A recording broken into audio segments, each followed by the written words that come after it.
Relargada live começando novamente com meu parceiro Arri Train, o estrategista da FPR Motorsports, para a gente falar desse final de semana da Fórmula 1. Vamos falar bastante do Bortoleto, do Hulk, da Sauber, o que aconteceu com as Ferraris, a treta entre o Verstappen e o George Russell e outras coisas como a possibilidade do Drogovic assumir aí um assento com a saída do Stroll, saída temporária do Stroll. Fora isso, também vamos comentar um pouco sobre o que aconteceu no Rio Grande do Sul. Teve uma etapa do Super Turismo e também, ou na verdade, as 6 horas de Guaporé que fazem parte do Super Turismo. Arri, boa tarde. Qual que é o seu destaque para o começo dessa live? Boa tarde, pessoal. Tudo bem? Cara, o destaque tem que ser a Sauber, né? Final de semana animador, embora o estrategista do Bortoleto, para mim, tenha que ser demitido, mas se mostrou um carro com ritmo muito mais capaz de brigar. Claro que a corrida teve algumas situações ali que proporcionaram o Hülkenberg a chegar em quinto lugar, não seria um resultado real para ele, mas eles estavam com os dois carros num ritmo consistente para realmente os dois pontuarem, se não fosse, repito, o erro do estrategista do Bortoleto, né? Então isso mostra que os pacotes de atualização realmente funcionaram. As asas dianteiras, como eu imaginava, não surtiram uma grande diferença no pelotão, aproximou um pouco a Ferrari. Talvez isso também tenha beneficiado eles um pouco, né, em relação aos demais. De repente diminuiu um gapzinho ali. Mas corrida muito boa. Vindo do GP de Mônaco, qualquer corrida é muito boa depois, né? Mas a corrida foi melhor do que o esperado. Barcelona é uma pista que normalmente não tem muitas ultrapassagens também, mas a corrida foi muito, muito boa. E é isso, vamos ver o que acontece, se a Sauber realmente vai se consolidar ali agora no meio do pelotão com esses pacotes de atualização, ou se foi um evento esporádico aí do acaso. Mas brinquei ali, demitiu o estrategista do Bortoleto, que, cara, inacreditável, né? Ele largou de pneu usado, ele disse ali depois que foi uma escolha deles, guardar um pneu macio para o final, e isso prejudicou ele um pouco na largada ali, que o pessoal de pneu zero tracionou um pouco melhor, foi mais fácil de ultrapassar, mas até aí tudo bem.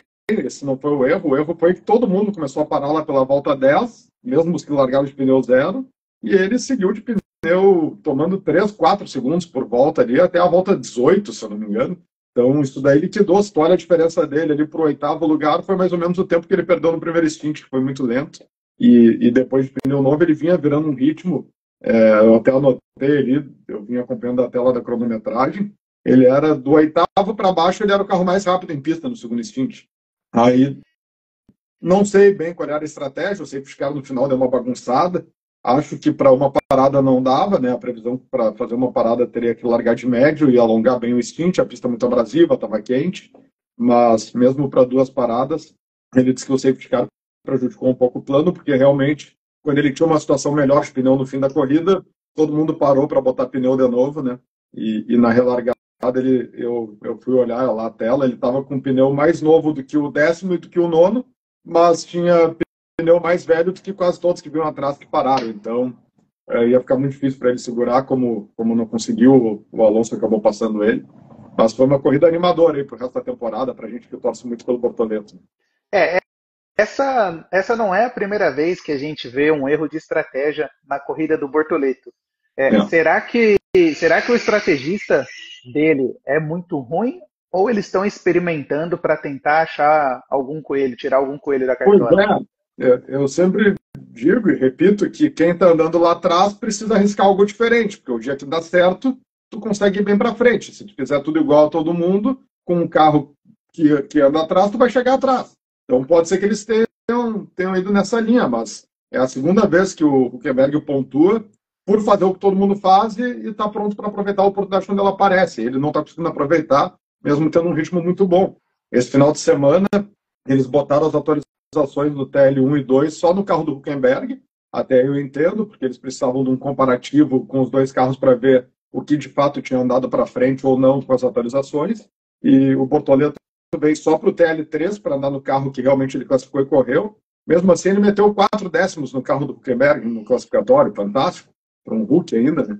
Então, não sei, o Hülkenberg teve aquele lance lá na largada, que o cara jogou ele para fora, ele não foi punido, porque de fato ele tentou escapar de um acidente, mas ele ganhou vantagem, ele conseguiu dar um pulo muito grande, inclusive passou o Bortoleto. Não sei se ali, de repente, por ele estar na frente, acabaram usando para ele a estratégia que talvez fosse para o Bortoleto, né? Dificilmente as equipes usam a mesma estratégia nos dois carros, para justamente se der algum imprevisto, alguma coisa, estar um com uma situação melhor ou não. Então, não sei se trocou a estratégia a partir daquele momento, ou se essa era a estratégia inicial do Bortoleto desde sempre. Se era a estratégia inicial, foi um fracasso, né? Mas, como a gente falou, engenheiro de obra pronta tem um monte por aí, né? Antes da corrida, eles têm os cálculos lá. Não sei o quanto o safety car prejudicou, não tem como saber. Aonde ele chegaria com os pneus em melhor situação se não fosse o safety car. Mas, enfim, né? Ele vem fazendo um trabalho de velocidade consistentemente mais rápido que o Hülkenberg, mas nas corridas, seja por estratégia ou por ritmo, ele não vem conseguindo chegar na frente, né? Quem que toma essa decisão da estratégia? É o estrategista sozinho?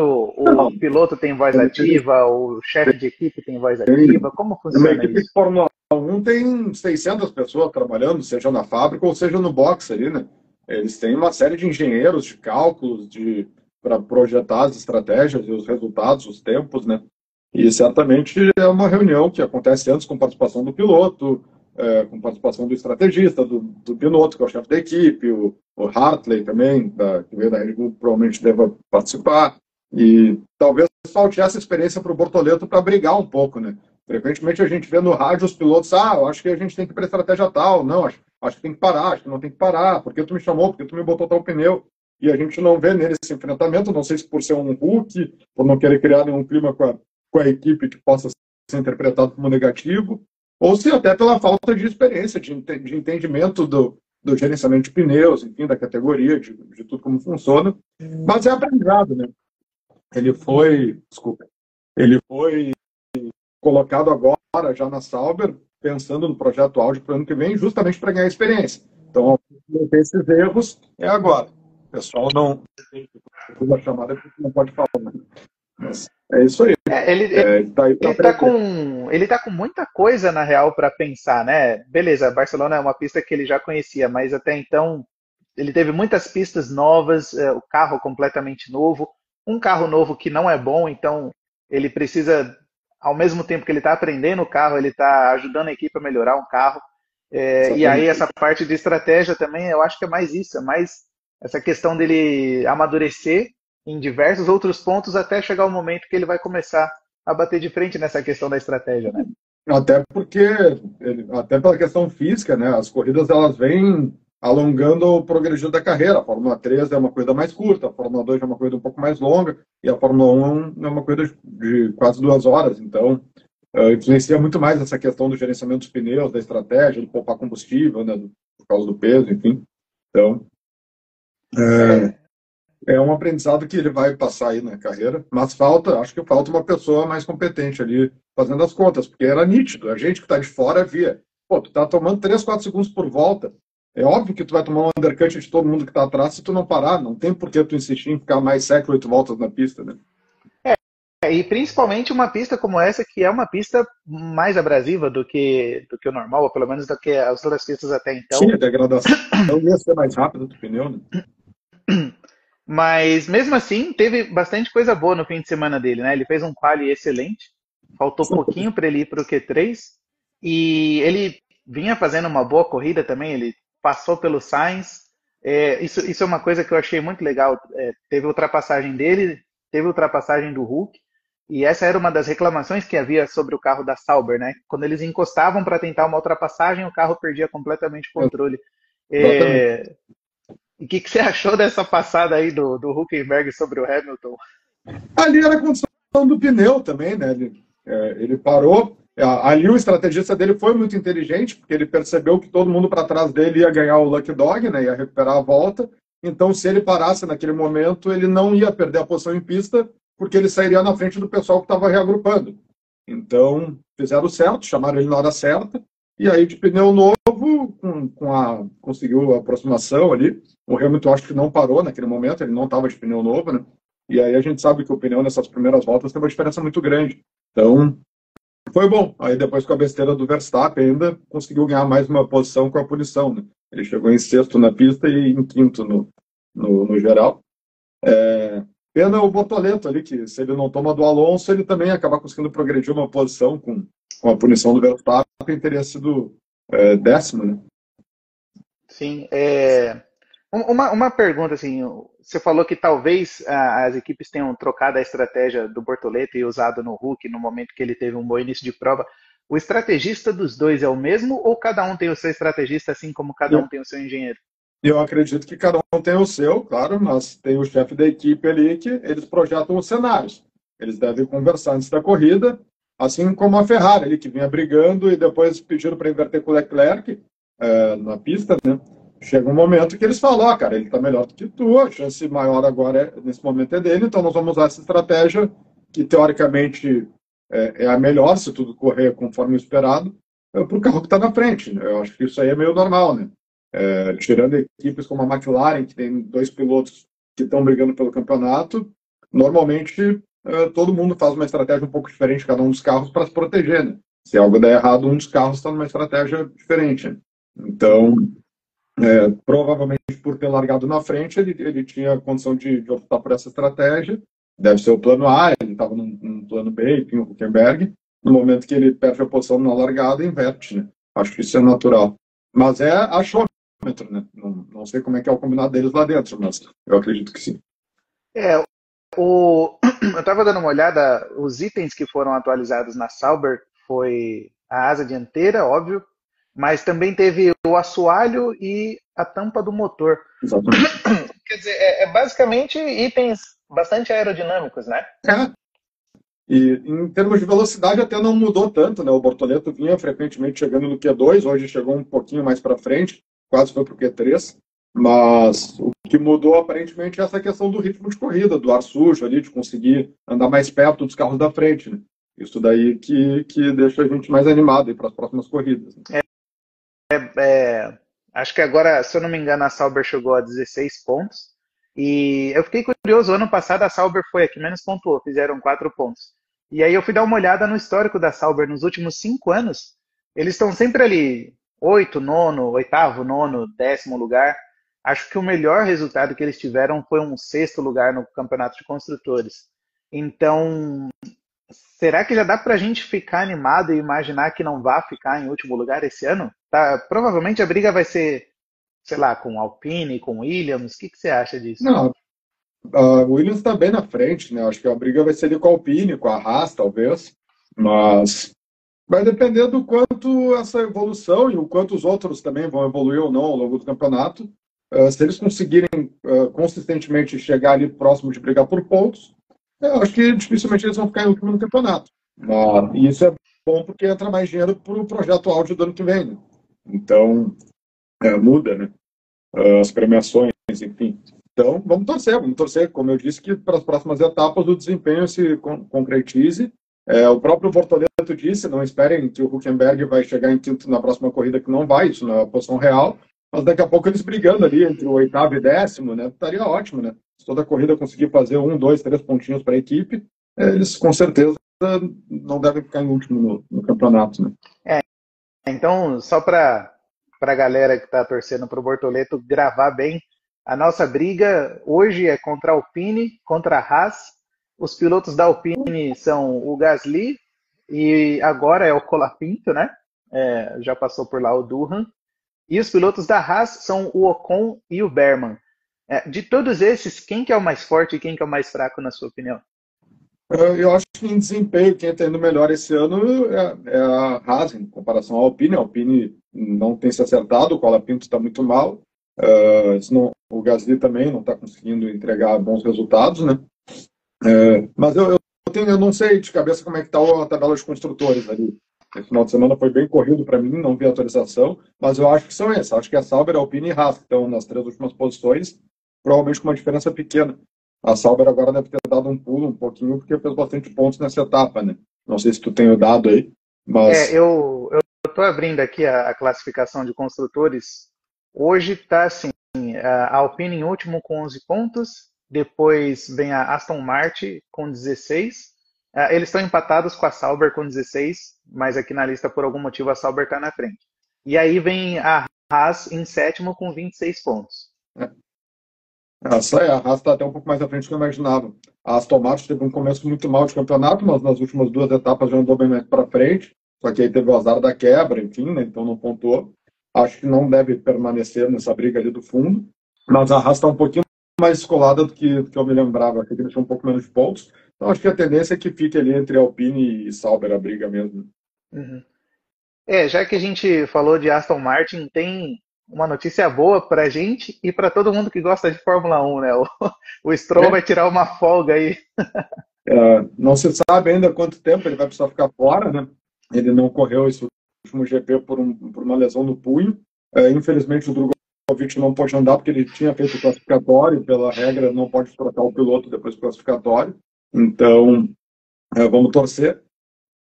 Infelizmente, coincide com o fim de semana das 24 horas de Le Mans, que o Drogovic estava vacinado para correr com a Cadillac. Ele já falou que, se for o caso, a prioridade é a Fórmula 1. Ele estaria à disposição da equipe para correr pela Fórmula 1. Tem o lado ruim, né, de que pode gerar um atrito com a Cadillac, que a gente torce que daqui a pouco ele seja um dos pilotos para a vaga da Fórmula 1 ano que vem, na nova equipe da Cadillac lá, com o Andretti, né? Existe boatos nesse sentido. Então, de repente, a uma semana da corrida ele avisar lá que não vai correr Le Mans, pode prejudicar a imagem dele com a marca, né? Mas faz parte, ele é funcionário da Aston Martin, todo mundo sabe disso, e é a chance dele correr um GP, a Cadillac é um sonho, uma especulação, isso é real, né? Então agora a gente não torce que ninguém se machuque, mas vamos torcer que o Stroll não se recupere a tempo, até porque tem quem diga internamente na Aston Martin lá que o Drogovic hoje, inclusive, é mais rápido que o Alonso, né? Então vai ter Nossa. uma boa chance para ele se provar, né? A torcida é para a recuperação do Stroll durar aí pelo menos de 4 a 6 meses, né? Que fosse ali para novembro, dezembro, estaria ótimo. Nada como um rompimento de ligamentos. Mas assim, pensando uma ou duas lives atrás, você comentou que existe um burburinho aí de que o Stroll pai vai vender a parte dele na Aston Martin. Se isso acontecer e a gente imaginar que o Stroll filho perca o assento dele, o que fica mais palpável para o Drugo? É pegar esse assento que vai sobrar ali, entre aspas, ou realmente tentar alguma coisa na Cadillac? Aí vai depender de quem vai assumir, qual a mentalidade. Às vezes tem questão de nacionalidade, o cara quer um piloto do país dele, ou tem um patrocínio que está trazendo muito dinheiro. É difícil, né? E tem que esperar acontecer, ver o que vai acontecer. Mas o que para mim é certo é que se o Stroll vender a parte dele, o Lawrence, o filho perde a vaga com certeza, né? Porque todo mundo sabe que ali ele deve bastante, né? Só está ali pelo pai mesmo. E eu vi também agora no Instagram, é, a fonte é o motorsport.com, a galera já estão falando de trazer o Bottas para essa vaga também que o Stroll deixou agora.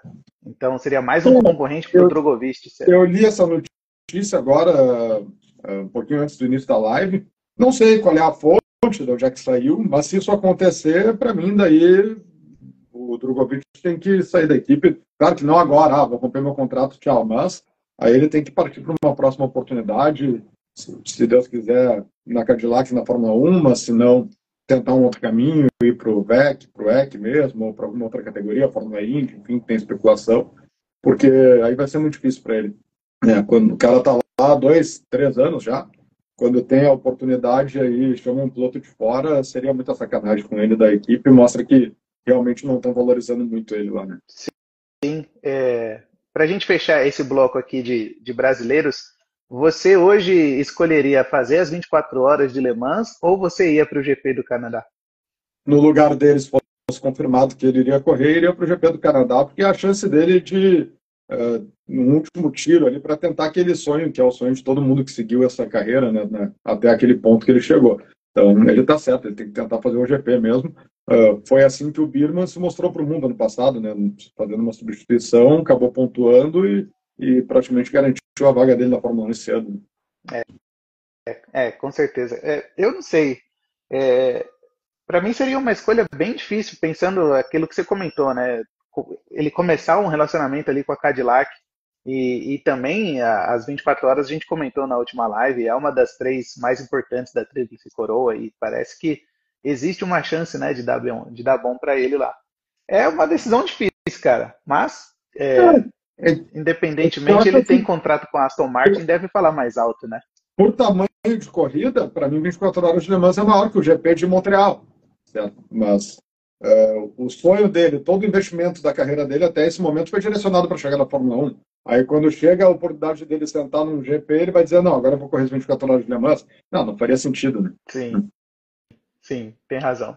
E ele deve ter mais oportunidades de fazer as 24 horas, Com né? A certeza, carreira dele com tem tudo certeza. Se para não durar for bastante tempo regular, que ainda. se fecharem a porta, se não entenderem e ficarem chateados com isso, que acho que não seria tão grave assim esse ponto, todo mundo entenderia, né? Consegue, é um piloto super capaz para ter uma vaga aí em outra equipe no futuro. Bom, outra coisa que chamou bastante atenção nesse final de semana foi a treta do Verstappen com o George Russell. O Verstappen admitiu agora, fez uma postagem lá no Instagram, falou que estava errado. Mas o que você achou desse episódio como um todo? Você acha que o Verstappen foi meio juvenil de tacar o carro em cima do Russell? A Kelly está na quarentena pós-parto ainda, né? O touro com lá inchado fica mais bravo às vezes. Mas ali realmente, eu acho que ele acabou descontando no Russell uma frustração com a equipe, né? Eu vi hoje de manhã que de fato ele tinha razão, ele discute com o engenheiro dele lá que ele não deveria devolver a posição e saiu que de fato ele não seria punido, que ele não deveria ter devolvido a posição. Então acho que ele deu uma de guri mimado ali na hora que mandaram devolver. Ele, então tá. Mas foi totalmente estúpido, ignorante ali. O Russell não tinha nada a ver com isso. Ainda bem que não estragou o carro do Russell. Foi bom para a Sauber, foi bom para os 10 que vinham atrás ali, que acabaram galgando uma posição com a punição que ele tomou. Se não me engano, ele perdeu 10 posições no grid, não, ele tomou 10 segundos nessa Tomou 10 corrida, segundos. mas ele vai perder 10 posições no grid da próxima, não? Eu vi algo Isso, assim. E ele isso ainda eu não perdeu tenho certeza. 3 pontos da superlicença, pelo que eu vi. Sim, o da superlicença, sim. Inclusive agora ele está por um ponto para ser suspenso, né? Aí eu já não sei como é que funciona, mas eu vi que ele perdeu 3 pontos da superlicença. Uhum.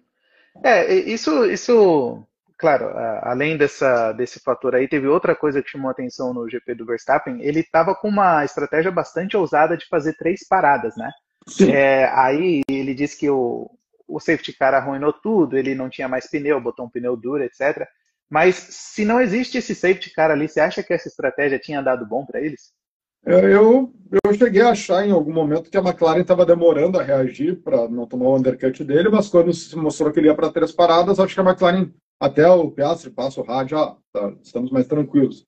Depois eles fazem as contas, o engenheiro pede, acho que para o Norris, tu pode acelerar um pouquinho, acelera, que acho que não é bem assim, porque ele vinha realmente num ritmo muito forte com todos os pneus, sabendo que ele iria fazer uma parada a mais.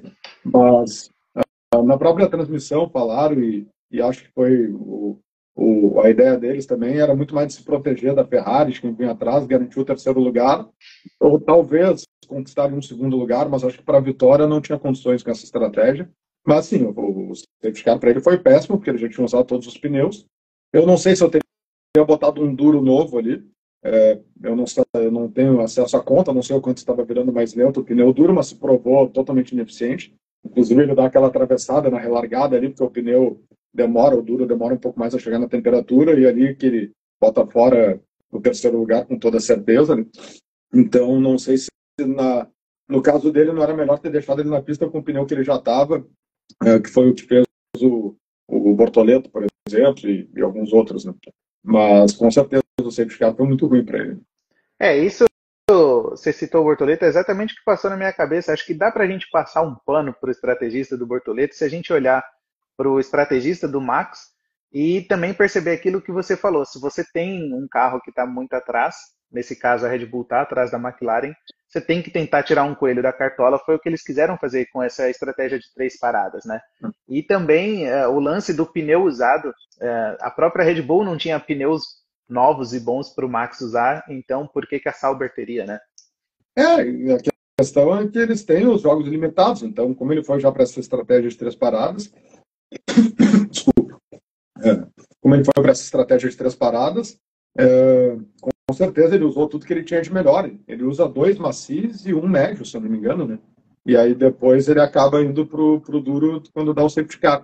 Aí é o que eu digo, não tem como analisar, ele não perde a posição em pista, então a parada não prejudicou ele, mas não tem como analisar se o pneu que ele estava, com o número de voltas que tinha um desempenho melhor ou pior do que o duro novo, porque daí esse dado eu não tenho, né? A diferença de quanto estava dando de tempo de um para o outro. Mas ali, depois, de novo, engenheiro de obra pronta, olhando depois o resultado final, a gente vê que não funcionou, né? A ideia. E ele mesmo reclama, quando ele sai dos boxes, vê que tá de pneu duro, ele por que vocês não botaram esse pneu? Sabe? Então, de repente, ele sabia que já era uma estratégia bem arriscada, perigosa. Agora eu vou abrir aqui só para falar exatamente qual é a diferença de pontos, mas você acha que ficou muito difícil agora para o Verstappen? Deu uma descolada grande? Ou será que ainda dá para ele correr atrás? Ele já tinha, após o GP de Mônaco, uma corrida de desvantagem. Né?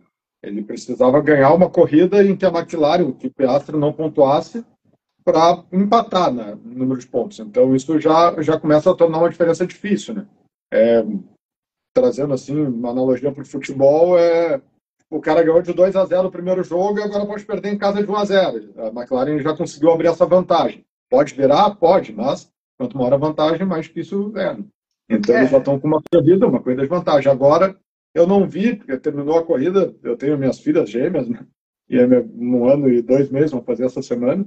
É uma loucura, como eu tinha ido para Guaporé para 6 horas, a minha esposa acabou ficando na casa dos meus sogros, ali com elas, para ajudar, enfim. E eu estava lá, eu estava dando fratinho, para dar atenção para elas, não vi como é que ficou, não vi a posição final do Verstappen depois da punição.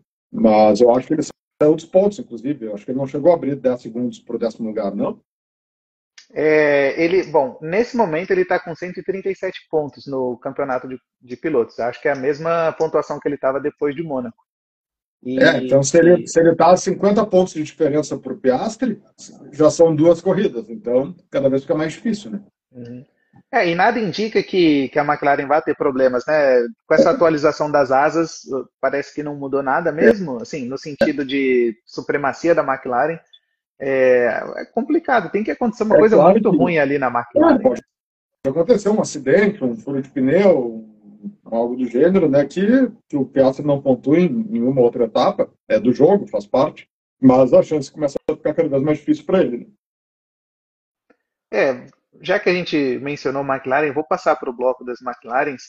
E, cara, de novo o Norris mostrando que não tem aquela força mental para ser campeão, né? Ele fez uma largada bem mais ou menos, para não falar ruim, e o Piastri sumiu. O Norris, acho que se tivesse que escolher o ponto mais fraco dele, tirando essa parte mental, sempre foi a largada, né? Ano passado, quantas vezes ele largou na pole e acabou perdendo a liderança na primeira curva ali para o Verstappen, enfim. Mas ali, nesse quesito dele largar atrás, o Piastri sumir na frente, acho até que não é nem culpa do mental, porque ele perde a posição para o Verstappen, depois consegue, recupera a posição na pista, né, chega em segundo, mas é que ele está lutando contra um cara que é mais competente do que ele. O Piastri é muito bom. É que o Norris já era um veterano, já estava mais acostumado com o carro, mas no momento que o Piastri entendeu 100% como a coisa funciona, ele frequentemente começou a andar mais rápido que o Norris, que é muito pouca diferença. Não é sempre, mas ele é mais rápido. E é por isso que está liderando o campeonato. Ano passado, sim, a cabeça dele na guerra com o Verstappen ali, todos os toques, as situações que eles tiveram, ele acabou perdendo a chance. Aquele GP do Brasil, que ele larga na frente, o Verstappen larga lá atrás na chuva e ganha a corrida, ali ele botou uma parte de carro em cima do Norris, o Norris desistiu do campeonato mentalmente. Né? Uhum. Mas esse ano o Piastri está andando na frente porque é melhor mesmo. E aqui, nesse momento, a diferença está em 10 pontos, mas eu acho que a diferença de desempenho de um para o outro nem está refletindo tanto aqui na tabela, né? Como você falou, a impressão que o Piastri passa para a gente nesse momento é que ele é muito mais competente que o Norris. Eu acho que foi a maior diferença da pole esse ano, né? 2 décimos. Isso é bastante no automobilismo, né? Então, ele foi bem superior esse final de semana a todos os outros, né? O Piastri. Mas acho que, como os dois carros são muito bons, o Norris também é um piloto muito bom, falta aquela coisinha, assim, para mim, para chegar no nível do Piastri, mas não dá para dizer que é um piloto médio ou nada do gênero, é um piloto muito bom. Essa briga ela vai se estender por bem mais tempo, mas eu acho que Vai ser assim, 2, 3 corridas do Piastri na frente, aí o Norris encurta a diferença um pouquinho, como foi Mônaco, aí e como é sempre primeiro, segundo, primeiro, terceiro, a diferença ela demora a crescer, né? Não é que nem o Verstappen que tomou 2 pauladas e já está quase 50 pontos atrás, ou 50 pontos atrás. Uhum. Mas acho que mais para o terço final do campeonato ali, a McLaren já vai estar com o Piastri bem definido como primeiro piloto e se encaminhando para o título. O Norris precisa dar uma resposta rápida, né? Já no próximo GP, ele já tem que tentar ficar na frente do Piastri, porque existe isso que você falou exatamente. Ano passado ele desistiu do campeonato, e eu imagino que se ele ficar perdendo, mesmo que de pouquinho em pouquinho, ele ficar sempre perdendo para o Piastri, isso vai ter um impacto na confiança dele que já não está lá muito boa, né? Aí entra a parte que mentalmente ele não é bom. Eu acho que depois dele ganhar Mônaco, ele vem de repente com a esperança de que ganha de novo, vira o campeonato e toma. Não dá para dizer que foi um pau, um laço, mas na classificatória, sim, a corrida ele até chega. Ele estava perto do Piastri, ele mesmo antes do safety car, ele estava 4 segundos, 3 segundos e pouco, então o ritmo foi bem parecido, né? Mas essa nova vitória do Piastri abala a confiança dele, e nisso eu acho que ele sofre mais, ele demora mais a se recuperar. Aí tu vê a diferença. Poderia ser o inverso, poderia o Piastri, depois de perder o GP de Mônaco e ficar em terceiro lugar, ver a diferença cair para 2, 3 pontos, entrar naquele parafuso de agora ele vai ganhar a próxima, ele vai virar, eu vou voltar a ser segundo piloto. Mas não, o cara foi lá, cravou uma pole com o maior gap do ano, ganhou a corrida sem dar chance para ninguém, e é isso. Mostrou que não. Lá foi a exceção, o normal é isso aqui, eu andar na frente. É. Essa parte do jogo mental no esporte de alto rendimento é uma coisa que eu sempre acho muito legal. Parece nuance, mas eu acho que no fim tem bastante fator decisivo para um campeonato quando todo mundo está nivelado por cima, né? Sim. E falando de parte mental, eu queria entender o que está acontecendo com o Hamilton na Ferrari, que de novo teve barulho, teve atrito ali, ele saiu falando que foi a pior corrida do ano. Hoje cedo eu vi uma resposta do chefe de equipe falando que não, que ele andou na frente do Russell por bastante tempo, depois teve um problema no carro. O que está acontecendo com o Hamilton, cara? Será que isso era o esperado e a gente que não quis ver? Eu, na verdade, ano passado, antes da gente iniciar essas lives, assim, conversando com amigos próximos, falei, cara, o Hamilton vai para a Ferrari, vai tomar pau do Leclerc, e assim como eu achava que ele ia tomar pau do Russell na Mercedes, e até lá, como ele estava mais ambientado, não foi tão escancarado, mas frequentemente o Russell andava na frente dele. Então, é como tu pegar o Alonso hoje. Para mim, o Alonso, tirando o Verstappen hoje, que para mim é um ET, o Alonso foi o melhor piloto grid. No auge, o Alonso para mim era melhor que o Hamilton. Acho que o Alonso não fez opções erradas de carreira, aquele jeito meio explosivo dele, quando as coisas não dão certo, começa a queimar a equipe, talvez não tenha conseguido oportunidade em outra equipe melhor para ter o número de títulos que o Hamilton tem. Deu azar de ganhar títulos em carros que tiveram curta dominância.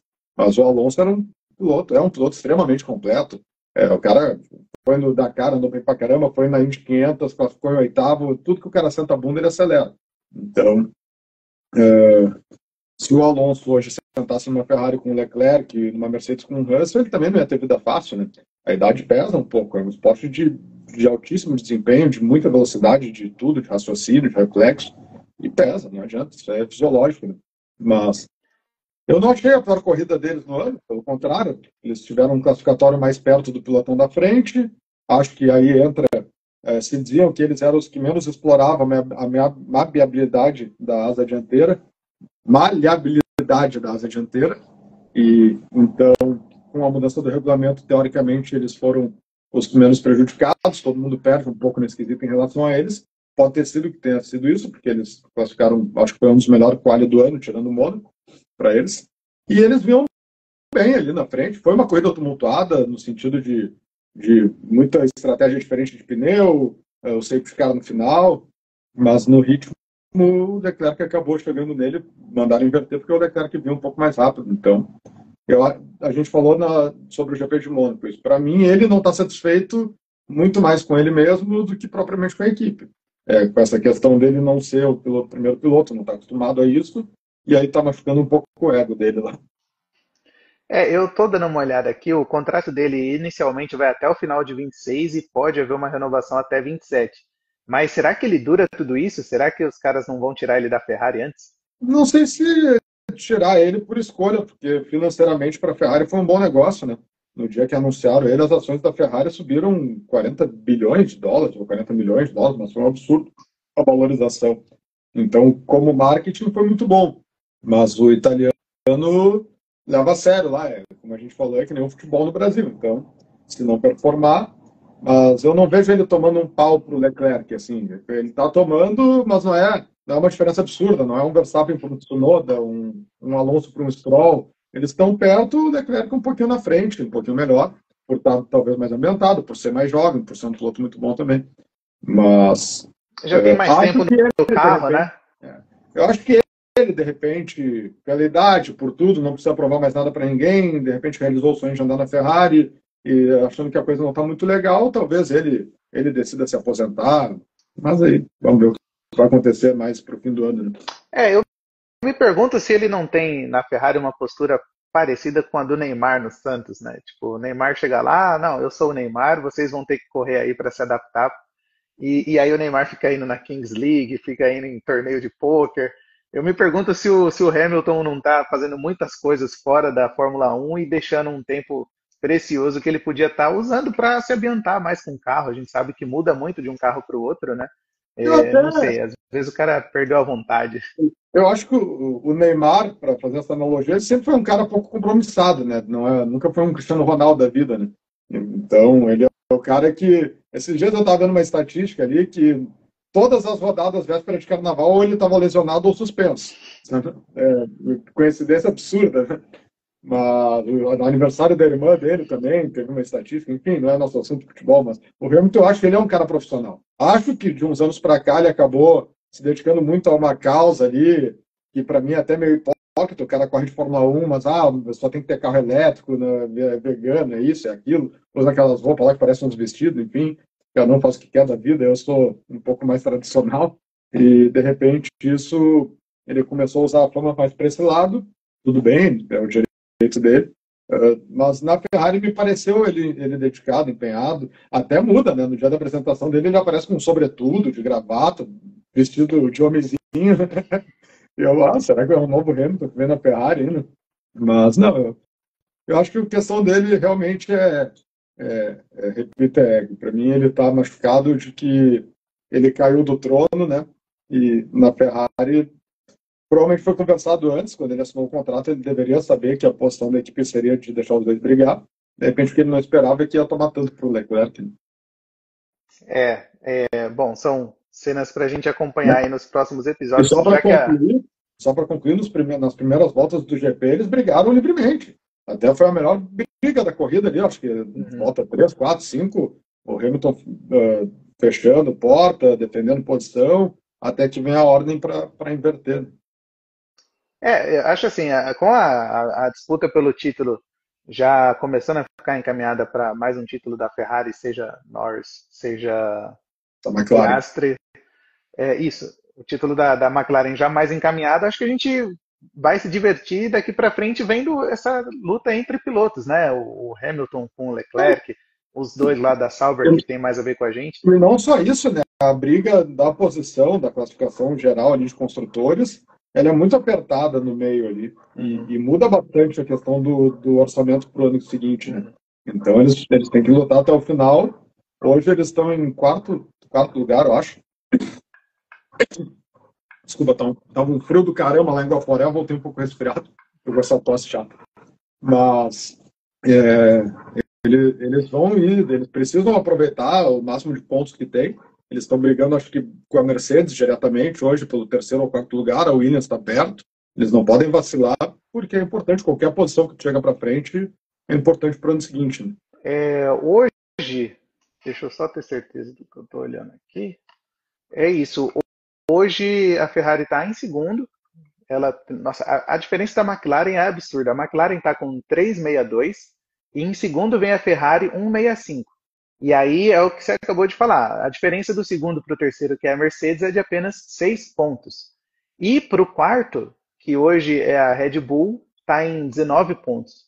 Não, minto, 21 pontos. Então esse miolo está bem apertado. Para te ver como é importante os dois pilotos pontuarem, né?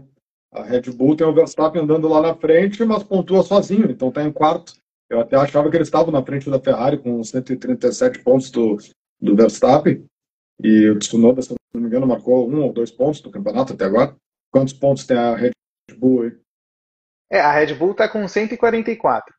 E Então são o 7 pontos. Tsunoda tá com 10 pontos. Eu não sei se entra nessa conta alguma coisa que ele tenha feito na Racing Bulls. Ah, não, pode ter os pontos de melhor volta, né, do Uhum, Verstappen, por uhum. isso.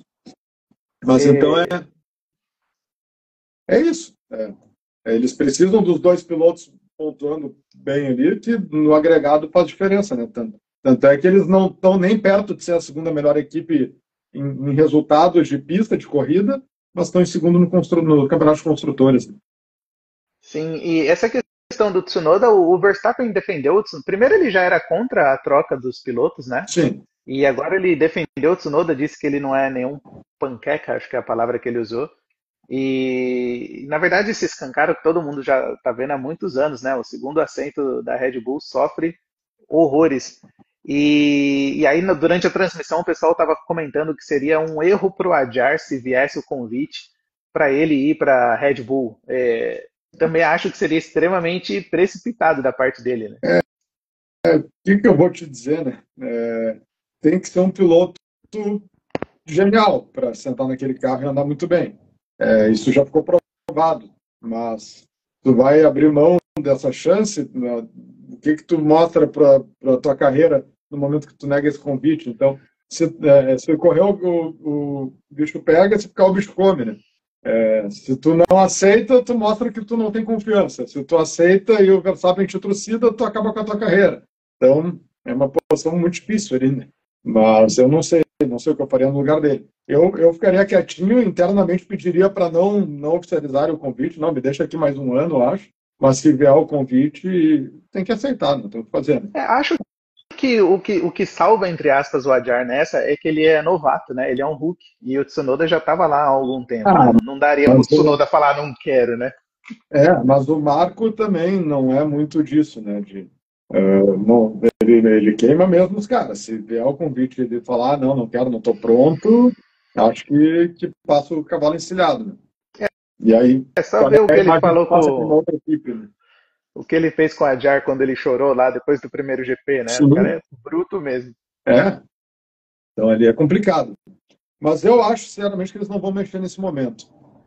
Essa corrida, para mim, é rara a estratégia do Tsunoda. Ele estava lá para trás, é verdade, não performou bem o fim de semana inteiro, mas ele foi o único a largar de pneu médio e foi o primeiro a parar.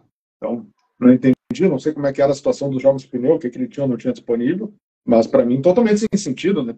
Teve gente, como o Bortoleto, que parou, acho que na volta 18 ou 19 de pneu macio usado, ele parou na 9 de pneu médio. Então, Uhum, e botou pneu macio. Então, para mim, foi totalmente sem sentido a estratégia dele, além de tudo, né? uhum. Bom, tem algum outro assunto que você ainda queira comentar dessa parte de Fórmula Um ou vamos passar para o super turismo? Não, acho que a gente falou basicamente tudo que aconteceu na corrida ali. Foi uma corrida bem movimentada, né? Não me lembro se tu anotou algum outro tópico aí, mas Não, aqui do meu já foi tudo. falando do universo Fórmula 1 ainda, acho que vale a pena mencionar mais uma vitória do Rafa Câmara na Fórmula 3, né? Não consegui assistir a corrida dessa vez, mas é de cinco etapas, 4 vitórias, ou 4 etapas, 3 vitórias, mas bem uma campanha fenomenal. A Fórmula 3 é super difícil, tem muito piloto do mundo inteiro, é um grid de 30 e poucos carros, né?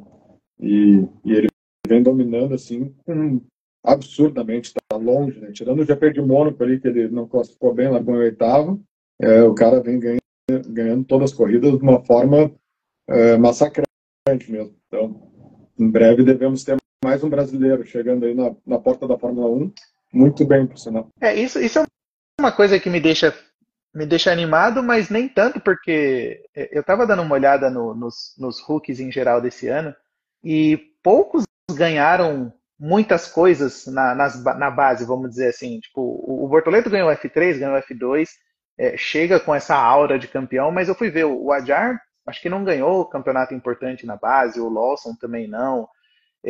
Então, Tá, o Rafa Câmara tá se mostrando super talentoso, mas também se não arrumar a grana, dificilmente vai chegar, né? Mas ele tem uma vantagem. Pro Bortoleto foi ruim, né? Ele era piloto McLaren, da base da McLaren, e a McLaren tinha o Norris e o Piastri, não tinha nenhuma vaga disponível tão cedo, né, na equipe. Então, ele teve que romper o contrato para entrar. Já o Câmara, não. Se o Hamilton renovar contrato mais um ano, ele na Fórmula 2 mantendo o mesmo desempenho, ele é piloto da Ferrari Driver Academy, né? Ele seguindo com essa dominância na Fórmula 2, conquistando o que o Bortoleto conquistou, Piastri, Russell, enfim, de ser campeão como Hulk nos 2 anos de estreia, na Fórmula 3 na Fórmula 2, a Ferrari ela tem a possibilidade de ter uma vaga em 2027 para o lugar do Hamilton, e além de tudo, o que eles fizeram com o Birman, né? Eles têm a Haas ali, que eles fornecem motor e tem uma certa influência, né? Então, eles podem arrumar uma vaga para um piloto deles que eles entendem que ainda não esteja pronto para andar na Ferrari, mas essa questão do fornecimento dos motores, eles podem arrumar uma vaga numa equipe um pouco menor. Então, acho que ele está numa situação, num lugar bom, assim, para se estar nesse momento, né? Aí sim, isso seria, acho que o melhor dos mundos para ele nem começar na Ferrari, né? Talvez começar numa Haas da vida e fazer um Melhor dos caminho mundos parecido com seria o assim do começar na Bortoleto, Ferrari. né? Seria começar na Ferrari. Tu vê o Antonelli, né, que era o protegido do Toto lá desde sempre, como o Hamilton também foi no passado, né, da McLaren. Então, o Antonelli já estreou de cara na Mercedes, teve lá um outro erro que é de se esperar de um Hulk, mas no geral ele não está tomando um pau tão absurdo pro Russell, ele está fazendo o papel dele, está fazendo os pontinhos dele e acaba aparecendo, né, pro mundo.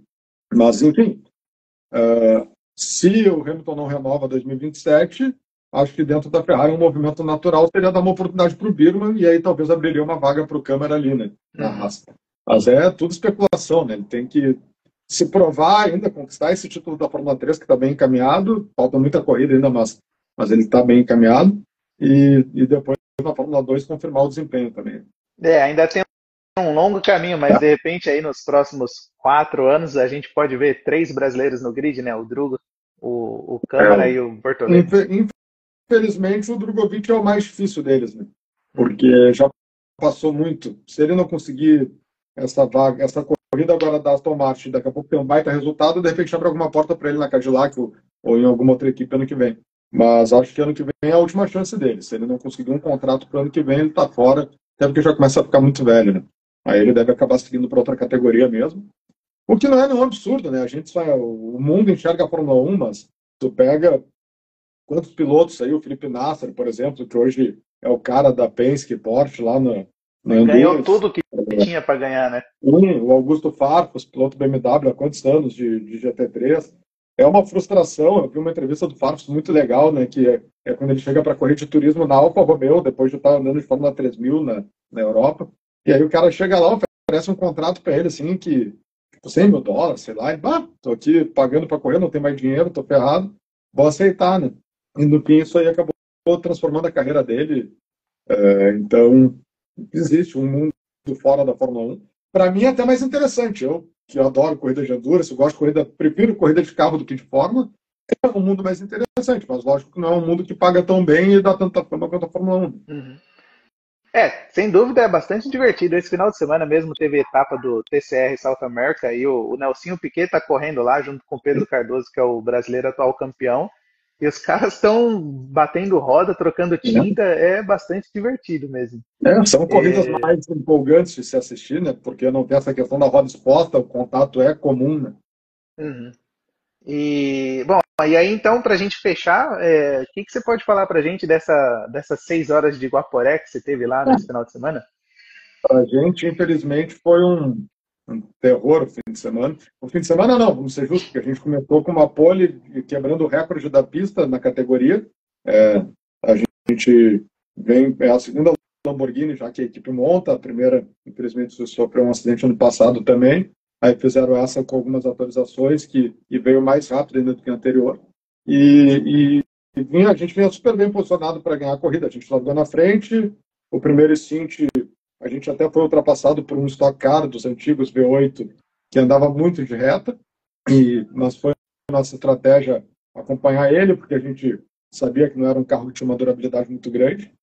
E a gente vinha no momento do acidente ali, era 3 horas de prova mais ou menos, a gente estava a 18, 19 segundos do líder, justamente por ter feito um início mais conservador e para a metade final da prova a gente tinha nossos 2 pilotos melhores guardados com pneu zero, com tudo, e no momento que eles sentavam para andar a gente era bem mais rápido que os demais, então em corrida não existe o C, né? Todo mundo tem o C, mas foi uma pena, um toque com retardatário. Para quem não conhece o Guaporé, foi na entrada da curva do Rajador, que é a curva mais rápida do circuito. Sai de uma curva lenta para a esquerda e entra à direita numa curva de extrema velocidade. Ele saiu por dentro da curva do túnel, passando o retardatário, e o cara veio abrindo para fazer a tangência para essa curva do radiador, não viu ele do lado. Ele bota uma roda na grama, pega a frente do carro, do retardatário na traseira dele, atravessa, ele bate no muro na velocidade bem alta. Uma pena. O piloto acabou depois sendo reavaliado já na cidade dele, num hospital mais equipado. Guaporé é uma cidade muito pequena aqui no interior. Teve a fratura de 2 costelas, infelizmente, mas está bem. Os danos maiores mesmo foi o carro ali, ele tudo certo, graças a Deus, nada que põe ele em risco. Né? Costela eu já quebrei a mão de kart também, dói, incomoda, mas passa. Né? Então, Costela não tem o que fazer, você não vai engessar nada, você só espera colar, né? E toma remédio para dor e reza para não espirrar. Uhum. Bom, e quando que vai ser a próxima etapa desse campeonato? Eu não trabalho o campeonato inteiro com eles, porque é um sistema de janela fechada. Tu tem que parar do minuto tal ao minuto tal da prova. Eu faço o Brasileiro de Endurance e às 6 horas de Guaporé, por ser uma corrida maior, tem um prestígio maior, vou para ajudar, e às 12 horas de Tarumã, que usa o regulamento do Superturismo, mas daí é uma corrida de janela livre, aí sim o papel do estrategista é ainda mais importante. Mas a próxima etapa é Velopark, se eu não me engano, e vamos ver se vai dar tempo de recuperar o carro para ela, porque o dano foi bem feio. Bom, acho que é isso. Podemos encerrar então. E semana que vem a gente não aparece porque não tem etapa da Fórmula 1, agora é só depois do GP do Canadá, certo? Feriadão pra gente. É isso Valeu, aí. um abraço, até mais. Obrigado, pessoal. Tchau, Até tchau. mais.